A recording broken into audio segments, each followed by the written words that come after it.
ಸಂವಿಧಾನಕ್ಕೆ ನೀನೆ ಶಿಲ್ಪಿಯು, ನೀನೆ ಶಿಲ್ಪಿಯು, ದಾರಿದೀಪವು ನೀನೆ ಕಲಿಸಿಕೊಟ್ಟೆ ಸಮಾನತೆಯನು, ಸಮಾನತೆಯನು, ಏಕತೆಯನು. ರಾಷ್ಟ್ರ ಸಂವಿಧಾನಕ್ಕೆ ನೀನೆ ಶಿಲ್ಪಿಯು, ನೀನೆ ಕಲಿಸಿಕೊಟ್ಟೆ ಸಮಾನತೆಯನು. ನಿನ್ನ ಲೇಖನಿಯ ಬರಹ ದೇಶ ಗರ್ಜನೆ, ಒಂದು ಒಂದು ಮಾತು ಕೂಡ ಭೀಮ ಗರ್ಜನೆ.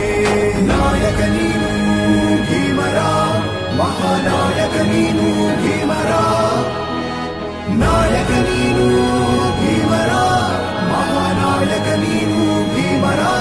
ನೊಂದ ಜನರಿಗೆ ನೀ ದೇವರೋ